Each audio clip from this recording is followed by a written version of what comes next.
Hello, everyone. We're here. That was amazing. I feel all inspirational now. Oh, thank you. I got a new one, actually. I just haven't figured out, I don't know, the music thing hasn't been working out. There's a new one coming, guys. But yeah, I'm having fun. Yes. Too much fun making them that I keep remaking them because I don't do that. Really. I get it, though. I did until I didn't want to do it anymore. I made a new one and I'm like, all right, that's it for 6 months. You're like my avoidance moment. I'm like, oh, I'm in this creative zone, so I'm just gonna make this when I'm like looking at my list here, and I'm like, I don't really want to do any of that today. So this is what happens. I make intros. Sandy Brown, welcome to live. It's good to see you guys. Make sure you like the live and hit subscribe if you like what you see. I'm just gonna take over. Yeah, welcome. I know. It's just like the oddest thing. It's like I'm on the wrong side too. It's like I know. I feel weird. I'm gonna look. I don't know how do you change this? I don't. You can't. You just. Well, that's fine. I'm okay over here. I'm always over there. Just checking because it's weird. It's off. But hey, guys, it's Monday and it's usually Meditation Monday. But today, Monday is all about Shipwreck. We are here. Let's meditate. Let's get meditated. Let's get here. Okay. So one of the best meditations I've been doing lately, I'm going to share this because I wanted to, is the gratitude meditation. So I've been working with the breath of life and I've been doing this every day and just kind of, that's how I start my day. But what I've started to do is I watched this documentary on Netflix. It was, who's the funny guy? It was his therapist. I'm going to have to, I'll find the comments and it's, he had his last name starts with an S, and he's a famous therapist in LA. And he was talking about gratitude meditations. And we all know about gratitude meditations, right? Yes. They work, but sometimes they get out of flow. Well, his theory around them is that you have to stop after 4. So you say 4 things that you're grateful for, and it has to be different every day. But you then continue the mantra of I am grateful, and you stay in that flow of gratitude. And that energy actually begins to expand all through your aura. So instead of talking, you're holding the space of the feeling of gratitude, which gets you into a deeper space of connection with yourself. So I have been combining this with the breath of life. And before we had, decided tonight was the night, that was going to be the meditation. So that's going to be next week because this has been one of the most powerful meditations I've ever done. So I just have to share that with everybody because it's my go-to. I'm a bit of a creature of routine, and I got to talk about meditation once on Monday. So there you go. That's the meditation. We're all creatures of habit at the end of the day. When it comes right down to it, we seem to thrive in routine. I thrive in chaos, but I do like routine, but I really do thrive in chaos. So I get what you're saying. Meditation Monday. Y'all are on your own. That's your homework. I want to hear all fucking about it too. All about it. Okay. Well, when we talk about manifesting, right? That gratitude energy, that's manifesting. Everybody, it's the law of attraction, the cause and effect. So it's a really interesting space to be in when you guys are meditating without saying what you're grateful for, but holding the energy of gratitude. It's a totally different thing. It changes everything. So tonight is our show about the journey. And this is all about adversity and transforming them into opportunities. And what inspired the show was actually you. You inspired the journey. Because we started this over a year ago. And when I sat back and was developing Meditation Mondays, I've always wanted to make it something more and start to create something. And I sat back and I really wanted to figure out what that purpose was. For about a year, I had no idea what the show would be about. And when I sat back and I looked at our journey and kind of spent time reflecting on it, how far and how different podcasting and what it meant to me and creating a show. I really wanted to create a show, but I never knew how much fun it was going to be. Mm-hmm. I was more terrified than anything. So you helped me overcome that fear by being you and being like, hey, we're doing this. Let's do this. And so I wanted the opportunity to thank you for that.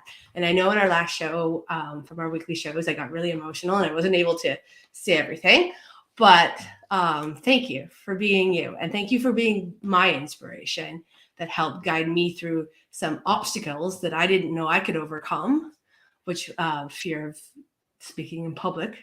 It's kind of crazy. Look at you go now. You're a peacock. You got to let you fly. I know, but it was a fear. So I want to know about your obstacles. I want to know about your journey on podcasting and how you went from where you were before you began this to now, because I know so much has changed. That's a lot. I guess I don't know. Hello. I started in sales, and I know you and I have talked a little bit about this, and I think I've talked about this before, but back in the day before the social media stuff, I was in sales. I worked for a telecommunications company, and I was a sales manager. I had a team of 16 to 20 people, and we sold stuff on the phone is pretty much what we did. I was very good at what I did. I was very obvious. And I, kind of to your point, I'm not tooting my own horn. That's just a personality trait. One of the personality traits that I have is I am very motivational. Like I'm able to amp people up. This is just something that I was always been able to do. I played a lot of sports. I did a lot of things in school. And so I kind of carried that competition and that motivation with me throughout life. And it worked really well for me in this job. I made good money and it was great. I was at that job for 10 years, 11 years, and then left abruptly one day. I just had enough. And I was like, you know what? Fuck this. Like it got bought out by another company and they were in the middle of merging anyway. They were going to close. I should have stuck it out, but I didn't. I just had enough. And I just dipped one day and sent an email to the company and deuced out and went home. And I had our youngest was just a year old, I want to say at that point. And Mr. Shipwreck had gotten a really good job. And I was like, I'm going to be a stay-at-home mom for a while until, he's old enough to go to school. I've never been able to do that. I'd been a single mom up until my oldest was almost 10. I was a single parent. And then Mr. Shipwreck came into the picture around his 10-year-old year. And then we had the two other kids. And I'd always worked. I'd worked since I was 14. I probably 13 actually. I'd worked as a kid. I detasseled. Have you ever detasseled? No, do you grow corn in Canada? We do, but is that what, I don't know what detasseling is. Oh my God. Does anybody in the comments know what detasseling is? Right. I'm 12 years old. They take us out to the middle of a cornfield in the middle of nowhere, Iowa. Bunch of us, little paper sack lunches, jeans, t-shirts, tank tops. They hand us some gloves. And we're going to walk through these cornfields and we're going to rip the tassels off the top of the corn. Yeah. Now that I'm an adult, and it paid. It paid. I want to say like $14 a freaking hour, right? Jeez. But you were working 8 to 10 hour days, 5 to 6 days a week. And they would take you out on a school bus. And you would pull the tassels off of the corn. Dehusking. We called it detasseling here. Okay. Is that pulling the hair off the corn? Yeah. Yes. Well, you pull the thing. As an adult, I'm standing here. I'm wondering, like, the whole thing wasn't a fucking sham. Like, is this something that really needed to be done, or is this something that was supposed? How did you get lost in the cornfield? First off, because that is the biggest thing. Well, because you had a map, and like so there's like 16 or 20 kids, and we're each and we have to stay in the rows next to each other so we don't get lost, and then we go over 6 rows. Hotter than hell. 95, 100 degrees in the middle of your cornfield with mosquitoes the size of cats. Hotter than hell. No. $14 an hour. I'm 12 or 13. pulling. That's like my first job ever. I did it for one summer, kicked that shit to the curb, and started washing dishes at a steakhouse in my little cow town that I grew up in. And I did that throughout the majority of the rest of my younger years. I washed dishes at the steakhouse, and then I eventually got my CNA license, and I started working at nursing homes and hospitals, and then so on. And then I had a kid, and I was 17 when I had my oldest, and so on and so forth. Eventually, I had fallen into this sales job, which was like my first big kid job. I feel like my first job that was salary, where they were like, here, we're going to give you this big base. I was like, oh my God, I'm getting a salary. Like I'm an adult. Give me that salary. But you know what? Yeah, I worked like 80 hours a week, like my $55,000 a year plus bonus. Anyway, so it was my first big. I got to travel a lot. I never hate on the job because it taught me everything that I know how to do now. I was a sales manager for a long time there, and then the last 4 or so years, I did a lot of their marketing. So we would get the sales pitches in for the new products, and then I would put them together in a PowerPoint or in a Paint or whatever they had. And then I would present it to everybody and as like a corporate trainer, sales manager, marketing. So I kind of did all three for the salary, right? They just used the shit out of me and they loved it too. Cause I'd work on the weekends. I worked all the time. Oh yeah. They love that kind of stuff where you're oh yeah, I didn't log in, but I'm still here. That was me. Yeah. That was totally And then one day it just hit me. I'm like, you people don't give a shit about me. I'm out. I dipped. Fuck you guys. Like your bad attitude, your shit. I'm just tired. And I left. And then I stayed home for a while till Tank was a little bit older. And then I got a job in insurance for about a year. Yeah, it's probably a year and a half. Took all the tests, sold insurance, hated it. Insurance, a huge scam. You realistically don't need any of the big insurance. You don't need the extra bells and whistles. Okay, they know what the statistics is. Life insurance, I mean, you don't need that much life insurance. The statistics of you dying at a young age are very slim. Okay? Or extended warranties, people. Or extended warranties. Also read the fine print when it comes to that stuff, because like if you are killed on a certain day of the week in a certain leap year, if you die then, you don't get that life insurance. Like there's such a scam to them. Once I really started to learn about it, I'm like, man, I can't do this to these people. I can't sell this. Like I got to go. And I quit. I quit that job after a year and a half, which was uncharacteristic of me because I am a serial worker. Like I went from the time, again, I washed dishes at a steakhouse. I worked there for years. Then I worked at a nursing home for years. Then I worked in a hospital for years.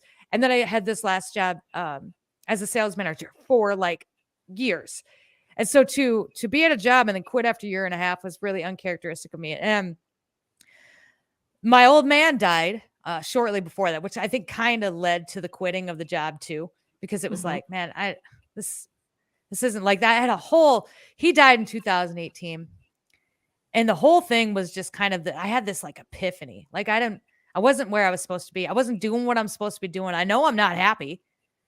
And it took a long time, I think, to really kind of figure out what all of that meant. And that's where eventually I kind of fell into the healing and stuff too, because I really didn't mourn a lot of that. I should have, but I was always, and you were kind of the same too. I know we kind of keep looking this way. I know. I'm like, what is she looking at?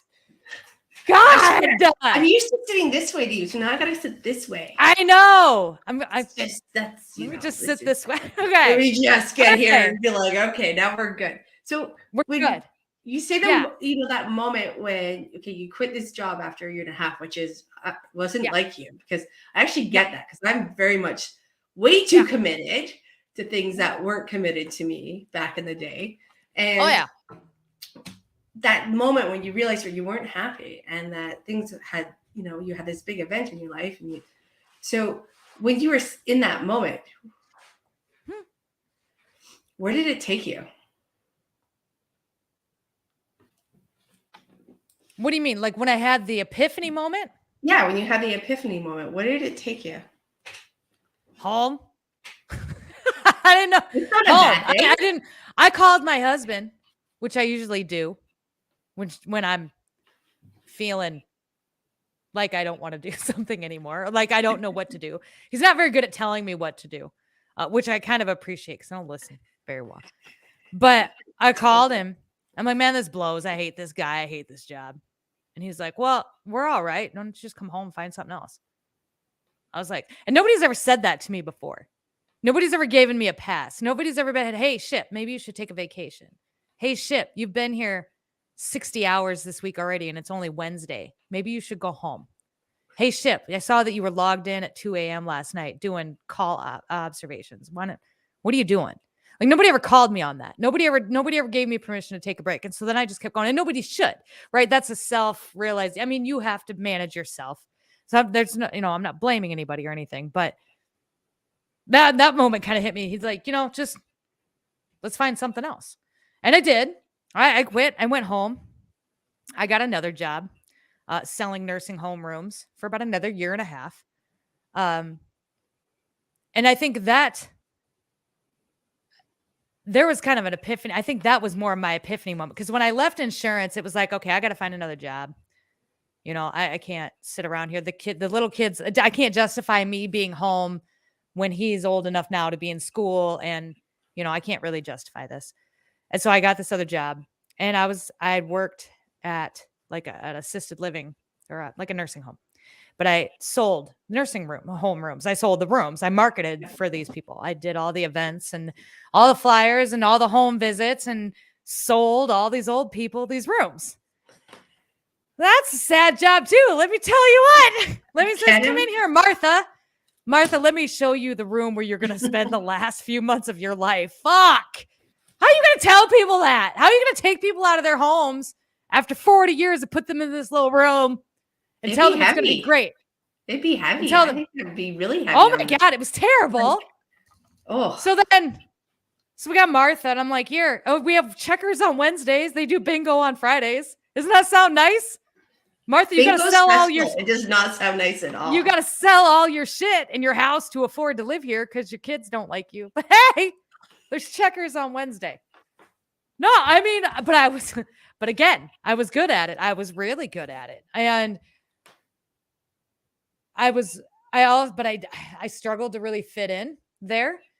They had a very blanket approach when it came to how you needed to do your jobs. Yeah, everybody smash the like button. What are you guys doing? How many are in here? Let me just give me a minute. Give me a minute. I've got the numbers.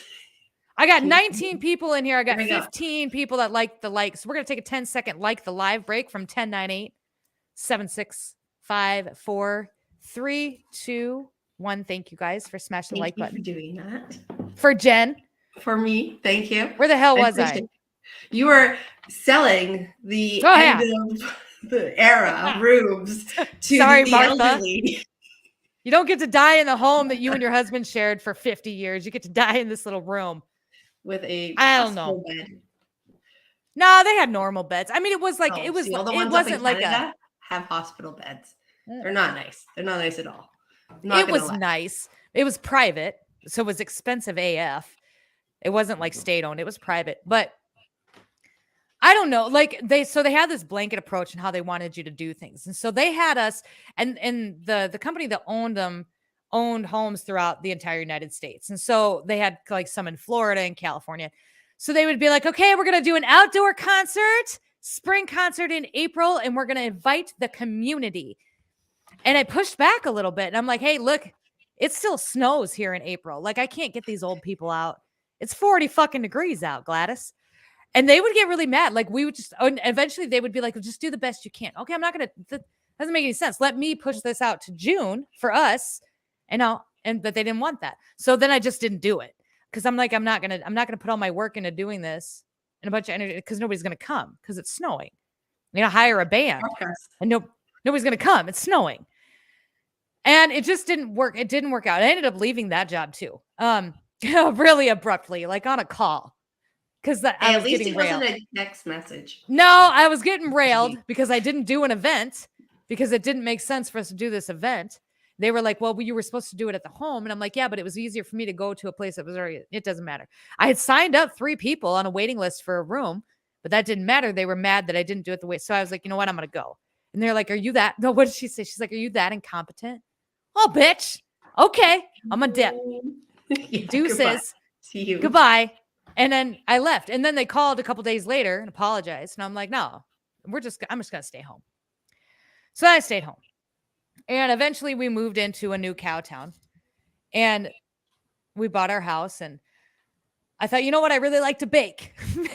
Maybe I will bake. So so I did. I started a little bakery out of my home, and all of this happened. What inspired the bakery though? Like, you like to bake. What inspired you to take that from, hey, I'm going to go from here to here? I was distracting myself a whole bunch.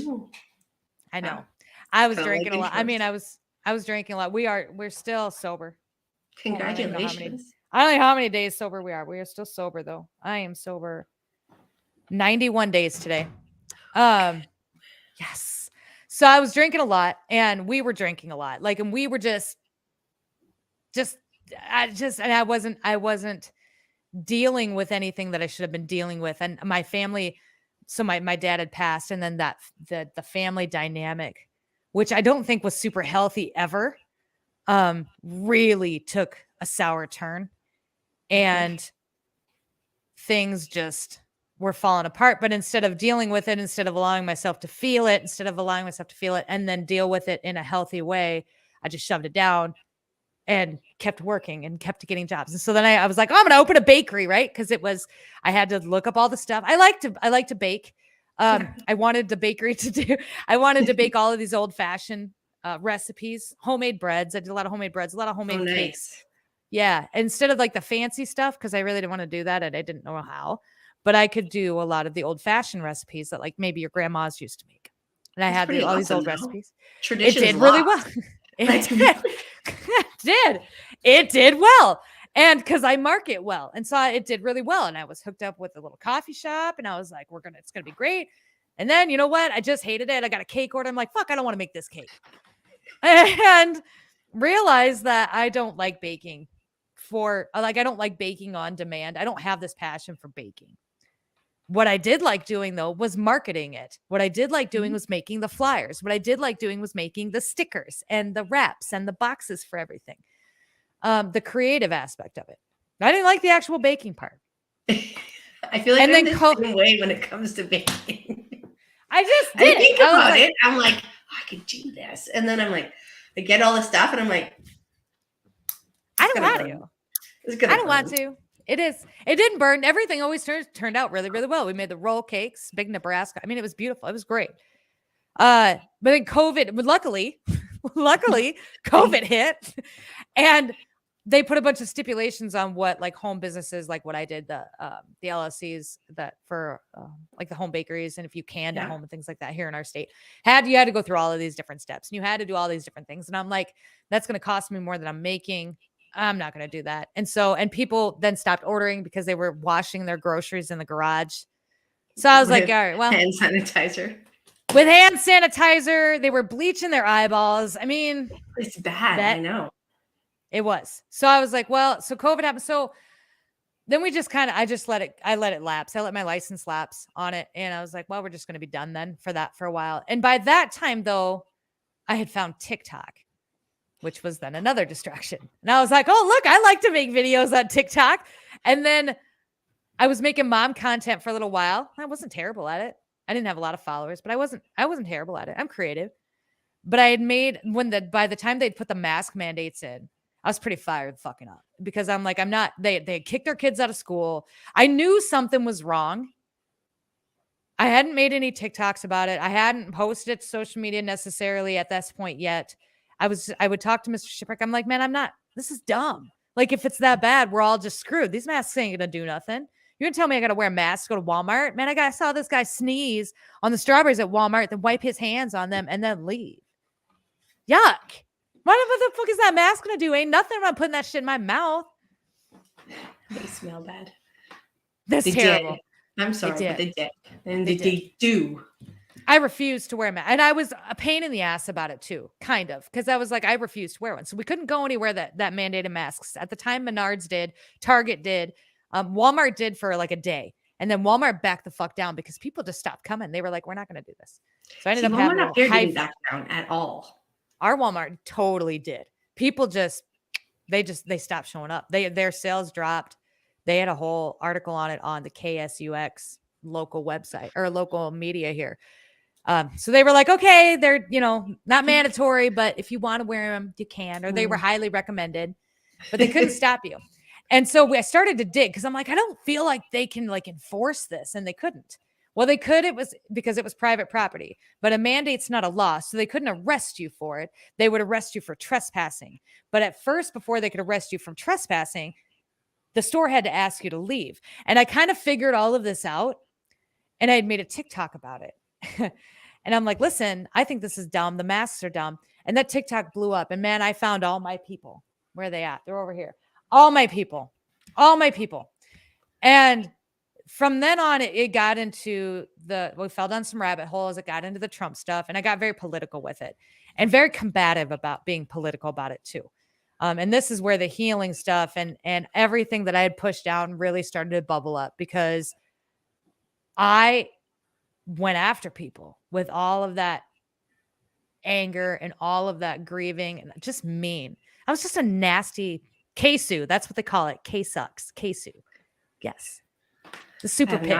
It's a country music station. I have not heard that one. They call it K-Sue. There's a pig. You know what? It's fine. It's a pig. Anyway, where was I? Oh yeah. Go ahead. No, I was just going to point us back out where we were. You blew up on TikTok. And you were in a healing space where you everything that you basically had buried was now starting to bubble in a different form. Yes. Correct. That's where we're at. Right, and that form was very toxic and mean. And I was a bitch. And I was really mean to people. And I am sorry about that. I've said that before. Can't find it now because those accounts are gone. But I wasn't very, I had a handful of trolls that would come at me real hard. And they got real personal. They took my kids into account. They found our address. I mean, they came at me. They were fucking on fire. And I was going after one. And then it might have been later that afternoon, after I'd made that video that morning. The next afternoon, I saw a video by this person, one of these people that's been coming at me. And I watched it and I was like, God, your life sucks. And I'm not saying that in a mean way, but you could just tell that there was a lot going on with her. And we had found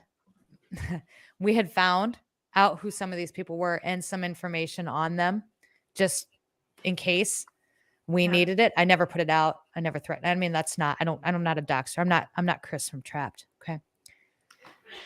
But, and she had just so much shit going on. And I was like, damn. And here I am in my nice house. I could quit 3 jobs up in one day, just fucking quit, and afford to do so. My kids went to a good school. They still go to good school. I have this life. And here I am. What am I doing? What am I doing? And somebody had sent me a video. It was Sarah Sorrow. I don't know. She's not around much anymore, but she sent me this video and it hit me really hard. And it was that same day-ish, that day or that day later. And I'm like, God, I need to do something about this. Because I am just lashing. And I was constantly in this fight or flight. I wasn't sleeping. I had gone to therapy and I had gone to a doctor who'd put me on some pretty heavy hydrocodone is what I want. I think it's a sleeping pill. Yeah. I was and swollen and just not in a good place. And lashing from that place. And it was a lot of it was grief that I hadn't processed. My family my extended family had fallen completely fucking apart. It was just a nightmare. It was a mess. And that's when I started the hypnotherapy stuff, right? And we started the meditating stuff. And I'd done the hypnotherapy sessions and went through a lot of it, I think, and dealt with a lot of it. But what I took from that first time was I learned how to meditate, which was odd because it wasn't really a meditation thing. It was more of the hypnotherapy thing, right? I was blessed with that because I actually met my guides during that time, who then helped me learn how to use meditation more, I don't know, more constructively rather than just to sit there. Yes, sure. When you discovered meditation, What inspired you to keep going with it? Oh my God. Because I feel so good during it. Like, I don't know if you know what it's like to be this wound up all the time. All the time. Like, to be this just constantly my whole, and I want to say like my whole life. It's probably, I did all the sports, probably why I worked all the time, because I was constantly in this state of, I'm not even saying it was fight or flight, because it was just fight. Like, it was this constant state of survival, constant state of, but that's all I knew. And being alone is not, it's not comfortable. Like, not moving, for at least me, being still was the hardest thing for me. It was the scariest thing and the most uncomfortable, eerie like thing that I had when I was in that state that you're describing, of being so wound up that I would say, like, I would do anything to get out of being quiet. That was, I don't like the quiet. I need to talk. I need you to talk to me. Like, I can't, even getting my hair cut, like, I can't not talk to you. Like, I hate it too, though, because I hate small talk, but I hate the silence more. And so it's constant. I'm always avoiding getting my hair cut because I can't stand massages. I used to get massages pretty regularly. And that was one thing too. Like, don't talk to me while I'm getting my massage. Like, and I had this masseuse and she's like, I'm going to make you wear headphones. Fucking A. Johnson. Yeah, I love this, because then I don't feel obligated to entertain you. That's what it constantly is. It's not necessarily to do with me, but it's like, I feel like this constant obligation to be entertaining the people around me. And that came from being a people pleaser. And that came from being the one who constantly made the peace out of situations, like the peacekeeper. The one that was constantly, trying to make everybody feel better so that the energy in the room didn't feel so heavy all the time. That came from childhood shit. That's what I learned, obviously, then on through, you and stuff like that. But the meditation, once I got the hang of it, and I realized that my method of meditation couldn't be guided. It had to be more of like the binaural beats, or like the bilateral. Have you ever done those? Yes. The bilateral beats. And your eyes go, okay. Yes. I freaking, weird stuff happens to me when I do that one, though. Like, I've seen a lot, and I've seen a lot my entire life, but as soon as I get into this where my eyes start going, it's like, you know what? I think we've talked about this before. Remember the day where that entire field broke down into little pieces? Have I ever told you about that? Where a 5-acre, I was in this 5-acre field, and I was doing that kind of meditation, and all of a sudden 5 acres broke down into particles. I could see that happening. And when you were doing the bilateral? I was using the river. And my eyes were going with the river. And all of a sudden, everything started to move in opposite, weird, like chaotic directions, but it was in harmony.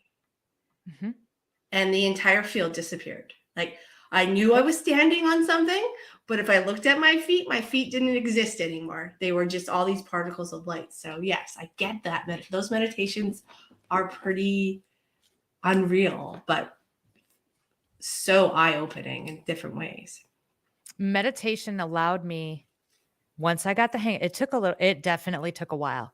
I had to, the guided I couldn't do the guided. The guided made me more anxious for some reason. It just, like, I'm not keeping up. I'm not keeping up. I'm not able to, like, I can't do group guided meditation. I don't see the same things that the group sees. I struggled with that too. Like, the belonging with the soul fam, right? I never felt like I belonged in the soul fam because my meditations were different. Like, I saw different things. I could see what they saw, but from my perspective, I saw different. And so when they would be all excited and talking and chatting about it and connecting over it, I was taken, like, right back to childhood, right? Where I'm standing back here and I'm like, well, fuck this. I'm fine. I didn't want to see your stupid stuff anyway. I didn't want to be picked anyhow, people. I don't want to be on your team. So, but I found the binaural beats and then the bilaterals. And after about a week of doing it consistently, I have to do, like, I look forward to it. And I know when I miss, like I can feel when it's kind of like a workout. Because once you get into that routine of working out, you know when you miss. When you have those rest days, it's like, so then I'm Googling new workouts to do, right? Or I'm Googling new ways to run. I'm Googling, on my rest days. Because you're in this pattern. Yep, meditation saved my life. I don't know that I would be here if it hadn't been for meditation. I was on so many meds. At the time, I was on anxiety meds. I was on the hydrocodone or whatever it was. No, I was like lorazepam. That might have been like lorazepam. It was a sleeping thing. And it was huge. And I took it every night. And I would have these nightmares.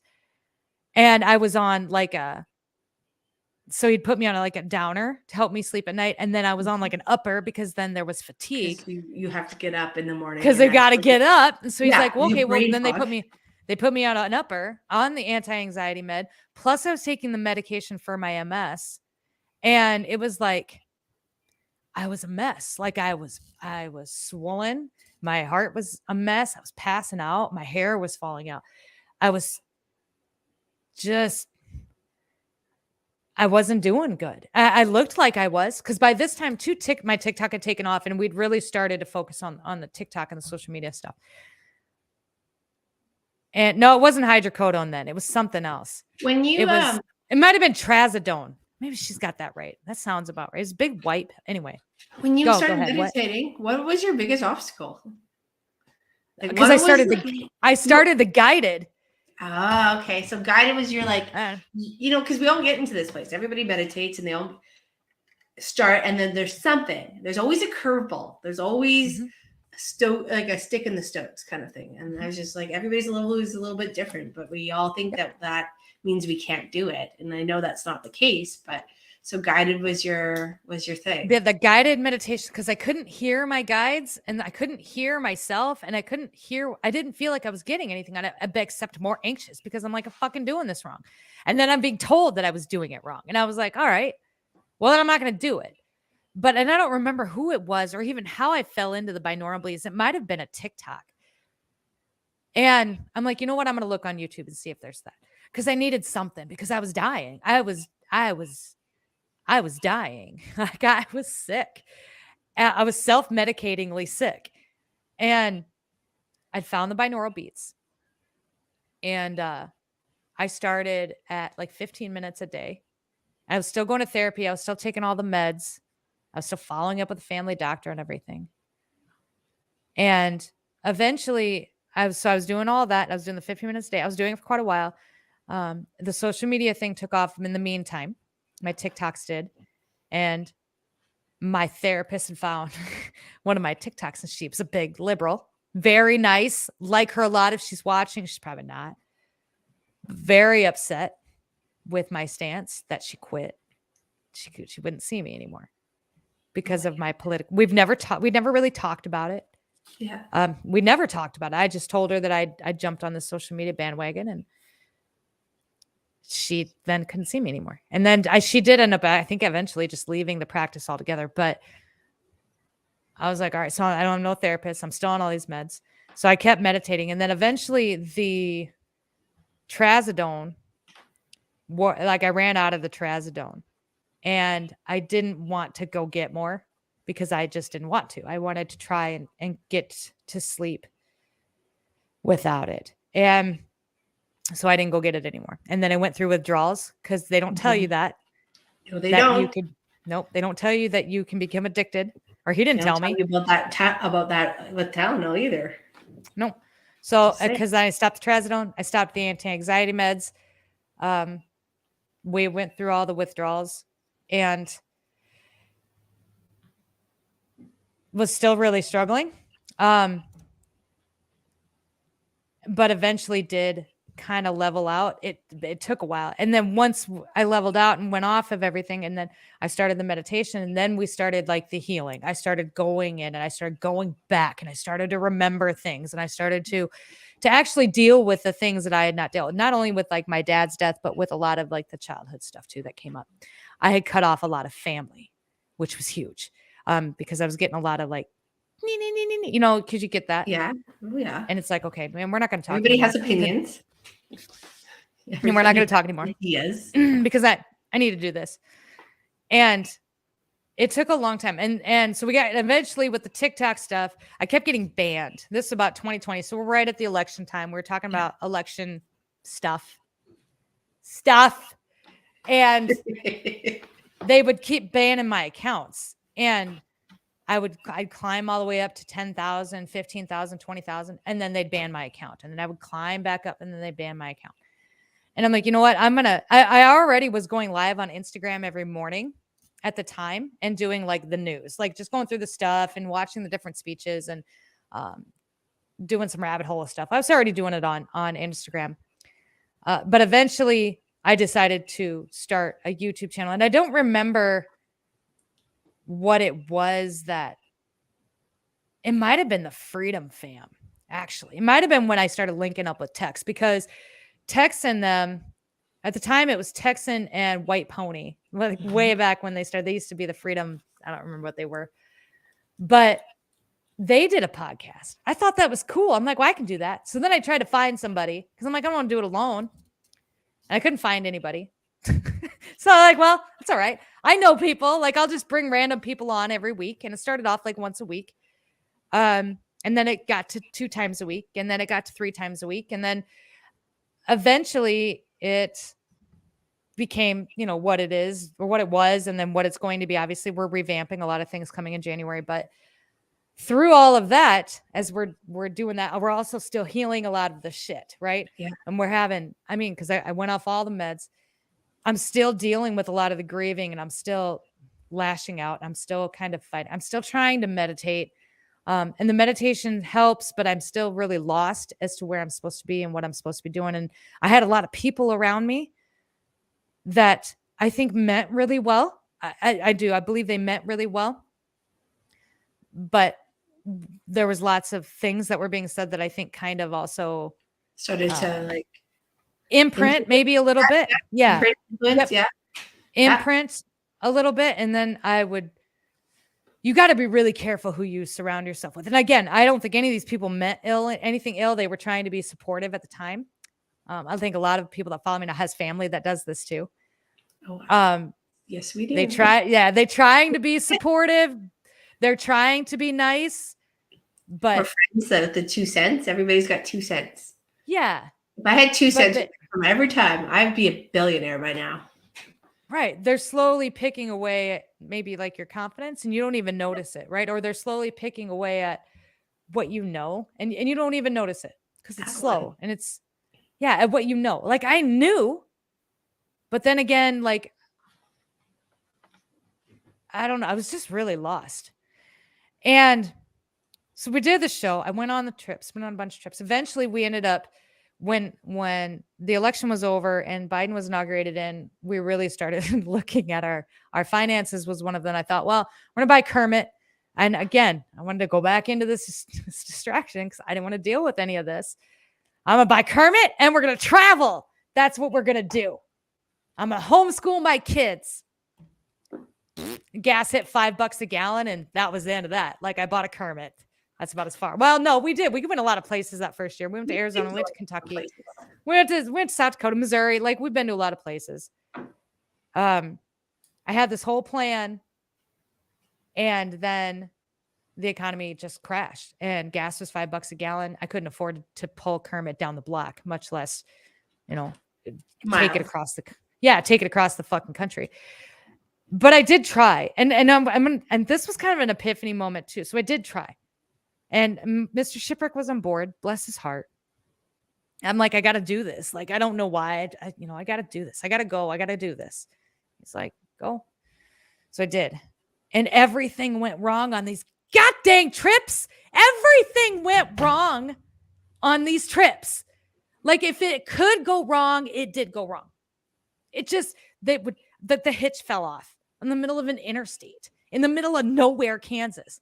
The hitch of the car fell off. Kermit, I'm by myself, 300 miles from home. Fucking don't know where I am. Like, the hitch fell off. And then I'm driving down another freeway with Kermit, and it's windy, and we're trying to stay on the road. I'm doing 30. And the door blows open. And all the stuff falls out all over the freeway. And then, and all of this stuff. And it was like, I finally, and this was all, a lot of this was on the way to Arizona. Kentucky too. Kentucky wasn't much fucking better. But No, most of it was there. So yeah. God, yo, yeah, you remember because I called you. Like, oh, what am I fucking doing here? What am I doing? Like, I gotta go home. Like, what am I doing? I get to Arizona and I sit and I found that because the campground I'd booked didn't work. Couldn't get up there because it was in a mountain. Get down to this really expensive campground and I fucking park for the week. I'm like, I'm done. I called my husband. I'm crying. I'm like, I don't know what to do. And I'd gotten lost trying to find, and it was dark and I had been on the road for 12 hours and the place that I was supposed to go to didn't end up working out. She had double booked or I don't even know what happened. I was clear up in this mountain with Kermit. I had to try to turn around on this little dirt road and I had to go clear down into, I don't remember what the hell it's called. Where's that place in Arizona that you went with the red rock? What's it called? Sedona. I drive all the way down to Sedona. And the weekend at night, trying to find a hotel room, booked. Everything's booked. $400 a night for a hotel room. Everything's booked. I believe that. Like, oh my God. And I am just bawling. And I called my husband and it's like 8:00. It's getting dark. I'm bawling and I'm scared. And I'm like, I don't know what I'm going to do. I'm tired. And he's like, just let me make some phone calls and let me get right back. Just stay where you are. So he called around, found me this campground. Another 30 minutes away through these winding roads, pulling Kermit. Never pulled a camper in my life. Did this time. It's much like pulling a wagon with a tractor. Get to the campground. I sit down, got everything hooked up. And I'm like, I get it. Like, and by this time I had been meditating every single day. Like I was kind of on an uphill swing. Yeah. With the medications were out. I was working through the grieving. I was working through all of this. And I looked, I looked at my guides and I'm like, I get it. Okay, I get it. I'm not supposed to be here. I'm not on the right track. I get it. But I need to stay here and then I need to get home safely. Like I get it. And once I get home, I will reevaluate, but I can't go just yet. And because it already paid for everything. And after that, everything was fine. The trip home was completely fine. Like no problems. I actually had a really good time. I found a lot of myself. I met with Pam. I bought the kids some stuff, Mr. Shipwreck some stuff. I get home and it's just, I once I got home, it was like, I surrendered everything. Cause it clicked for me. Like, you talk about the guides and the signs from the universe and make sure it clicked on that trip. Yeah. But it clicked on the trip. So they were like, fucking turn around. I'm like, but I'm already halfway there. I'm not going to turn around. Yeah. Turn around. Finish this part. Let me just fling this door open to all your fucking clothes go all over the interstate. We're going to turn around now. I was like, oh my God, I'm not going to turn around. So when you turned around and you surrendered, what happened? So I got home, I surrendered, and there were lots of nights of very long talks and kind of where like our marriage was going and where I was going as a person, where he was going as a person, like where we were going as a family. And I'm like, I like doing the show. I don't want to go back to work. Like, I don't think I can at this point. Like that it takes one Google search and they're going to find out who I am. And they might not hire me. And he was really supportive of that. He was, voiced some of his concerns and what he was feeling. And I just surrendered all. I said, okay, and it took a lot of work. I'm not saying that it got better overnight, but the longer that I went through this process of letting go, and I had a lot of attachments that were still there and a lot of imprints from people. I learned what imprints were. My mind was fucking blown because I couldn't. Unreal. It's unbelievable. And if you don't know what imprints are, like people leave imprints on you. This is why I'm telling you, be careful who you surround yourself with I don't think they knowingly do it. I don't think it's ever malicious. It wasn't it's in this part of the process of having experiences. Like, I mean, they're soul imprints too, right? You have past life imprints. You have all of it. Yeah. Imprints are a big thing. They really can shape the way we view the experience or ourselves in it big time. It can. Was there? And it can be very detrimental if you are not aware and you are not careful, because it can make you think and do things that maybe you normally wouldn't do, because you can't hear yourself over the imprint. Is there an imprint that stands out the most that you discovered? And are you willing to share that? There is. All right. So moving on.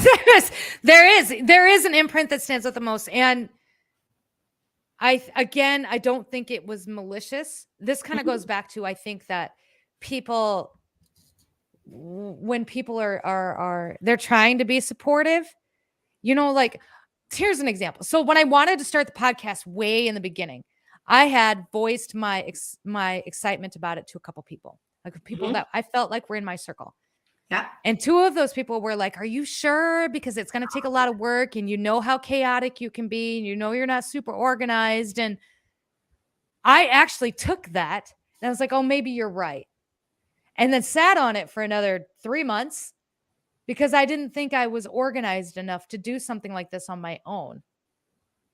And I don't know what changed, or when I think I just really wanted to do it, or I just really wanted to try it and see how it went. But I'm not OCD organized, but off camera, I am very organized. Like, I am very creative. I put things in a timeline. Obviously, I can tell stories. I don't know why I took that information and then just owned it and then just let me sit there with it. Like, I think it was a lot of that. I think the biggest imprint that I have was something very similar to that. It was very, it left me feeling very insecure, which I thought was interesting because I'm a very cocky person. I had the same experience actually on an imprint. And you and I had kind of talked about why I couldn't let go of some of these attachments, or why I couldn't, like, I was cutting them and I was doing this and I was doing that. And like, I don't fucking get it. And I think you would ask me how I felt when I was around that energy. I'm like, oh, I feel insecure, and I'm not an insecure person. So that doesn't make sense. It's still, like, I sit here thinking about it. It doesn't make sense. Like, people don't make me feel insecure. I do enough of that shit on my own. But when I was around this energy, I felt very insecure. And I realized that it wasn't me necessarily, but it was the energy, and it was an imprint that I had not dealt with. And so I had dealt with it in meditation, and I actually ended up having to do it a few times. And then I ended up having to, like, guard myself against from the imprint from regrowing, because they can come back if you're not careful. Well, because there's that neural pathway there that remembers the imprint, like that cellular imprint is still there, whether it's active or not. Yeah. Mine was, you don't come across as authentic was a positive constructive criticism that I got from somebody when I was first starting my TikTok account. And that was the opposite of what I was trying to do. You come off as, I think you're authentic. I think you were very nervous. I could tell you were very nervous. They told me I wasn't being authentic. Okay. And so that really hit hard. And took me a while to overcome that. That was probably one of the biggest things I had to overcome, is releasing that imprint, because I was constantly thinking about, well, is this unauthentic? Like, am I not being authentic? Like, I don't know how else to be, because I'm me. Like, I mess things up. I get tongue-tied all the time. And so things like that would happen in my everyday life. I wouldn't think about it, because it's just, people know, Jen's going to mess up her words. She's going to say things backwards, and she's going to sit there and think about them for a minute and go, wait a minute, my, brain is going in too many directions to get it straight. And so that imprint really shaped the first little while of me doing something, and TikTok and the podcast and going live. Actually, that was one of the biggest things. So I get how powerful imprints can be. Not all of them are meant to be something that holds you back, but the way we absorb them, the way we hold them, can really shift how we go forward. Exactly. You need to be, And one of the things that's different between like an imprint and like maybe feedback, because I get feedback all the time from people and it doesn't ever do anything, right? But with an imprint, it's like it hits you at a vulnerable moment. So if you're being super vulnerable in a moment, and then that comment comes, and then that energy comes in, and it's stuck. And then in that moment, you've created that pathway. And all of a sudden, and then every time you interact with that energy or that person, you go right back to that imprint. And it's like you feel insecure. And it can take days to get over that. Like it would take me. And I wasn't until I started to notice, like I really started to pay attention about how I felt after having conversations with that particular person. And I was like, man, and they wouldn't be bad. Again, they weren't bad conversations. It wasn't like, it wasn't anything like that. But it was like when the conversation was over, it was like, I felt yucky for a couple days. Yeah. Like I would just feel really insecure. There's a layer. And I'm like, well, why am I feeling like I'm working on all of my insecurities? Like I am working on things and I've healed a lot of this. Welcome to the Shipwreck Show. My name is Shipwreck and I will be your hostess with the mostest tonight. Jen Snow left. Apparently I wasn't a good enough guest for her. I was going to go, where are we at? I lost you. There she goes. She did. She came back. Those that have been around a while have a pretty good idea who your imprint was. There was a lot of them. I think that there was obviously, we've had a lot of people come and a lot of people go, and a lot of people have had some things to say about coming and going. And not all of them left imprints. There was a couple that absolutely did, but not all of them left imprints. But a lot of that had to be like cleansing energy too. But all of that was growth. Like, and it really takes a lot of self-work in order to get to that level of self-assurance where, I don't know, it's just, I look back on it now and I'm like, dang, like I was really wrapped up. And I look back on it now, I'm like, I don't know why. Like, why was I so wrapped up in this? And why was I so like narrow focus on, when you look back, and now I don't, what's that? When you look back on this and you think about how far you've come. What is one of the positive things? Like, what is one of the things that stands out the most that when you look back over all of these obstacles, over every part of your journey, the ups, the downs, all of it, what has created the most positive growth for you? That I can do this, and I can do this all by myself. Like I can do this specifically with the podcast. Mm-hmm. For a long time, I thought I needed, and this is something I actually learned from you. I'm going to go back to that. For a long time, I thought I needed energy to bounce off of when I was doing the shows, and that I wouldn't be able to sit and talk for an hour, that I wouldn't be able to be engaging enough for an hour, that I wouldn't be able to keep people entertained and on the hook for a full hour, that I wasn't interesting. And that was an imprint from childhood, right? Because I was dismissed a lot. And I recognized that. And that just came up recently because we started doing the nooners. I love your nooners. I love the nooners. I do. I love them. The nooners take a lot of work. Like I sat for 5 hours today putting together these spreadsheets and these videos and all of these stories. And they take a lot of work, but they're worth it. And I like them. People seem to really like them. People like them because you can get everything that you need in an hour. You can understand what's going on in an hour. And after the first couple, I had my loyal people here who I just don't thank them enough. They never leave me hanging talking to an empty room ever. Purple Princess, Lily's Flowers, Angie Barnes, you guys, sure. Scott, Alex is always in here. Obviously, Sonia's backstage. All of you guys, Race's in here. Never leave me hanging talking to an empty room. But I don't need somebody else to feed off of in order to do this. And that was a huge lesson that I learned. And unfortunately, it was a very painful lesson as well, just because of the inconsistencies that we would have with the other guests. And again, there's no hate. I have no ill will against anybody. Yeah. Except for that one guy called me a bitch. that guy can go. He's not. Rude. ... And the other one. Check off, I'll take you on. Okay, moving on from that. But that's just, I can do this all by myself. Like, I don't have to have the approval of somebody else. I don't have to bounce ideas off of somebody else. I don't have to go to somebody else for validation when I have a big idea and I want to do it. I can just do it. And that was huge. And I talked to Mr. Shipwreck about that a couple nights ago. Because I'm like, because I don't remember. Oh, it's kind of when Just Justin left. I think it must have been a little while back. And Just Justin, now again, there's no ill will. And he talks about coming back. He might come back for some guest spots just for fun. But he had to go. He had a lot of family stuff. And I was like, fuck, because that show was so good. Like, we did really good together. But he had to go. And I had to stop putting like that much, not faith, but that much of my energy into the other people that come on the show. It had to be, I can do this all by myself. If people can add to it, I'm here for it. I love it. We're still going to do the guests every week. We're going to do at least one. We're going to do the New Year's. We're going to stick it out with Ship and Sham. We're going to keep doing that. But if somebody doesn't make it, or if Shan can't make it for a night, or if all of a sudden we don't have a guest, for the night, for the week, whatever, that's okay. Because I can come on live and I can do it. I can put it together and I can come on and I can entertain you guys and I can be here and I can teach you stuff, or we can learn together, or we can watch videos, or I can do this all by myself.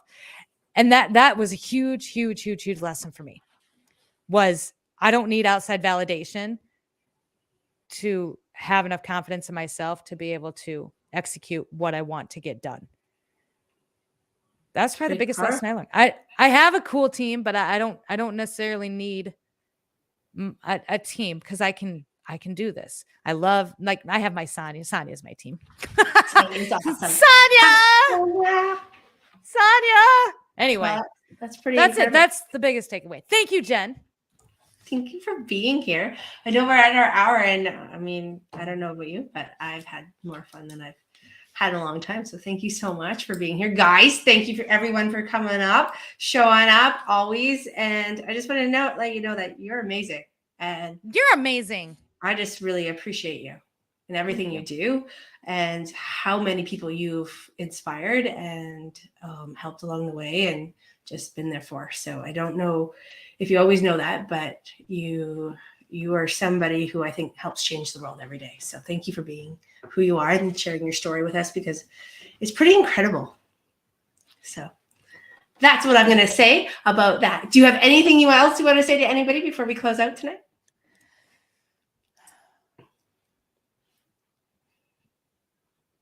Do not let people speak fear into your dreams. Okay? You can do it all by yourself. You can.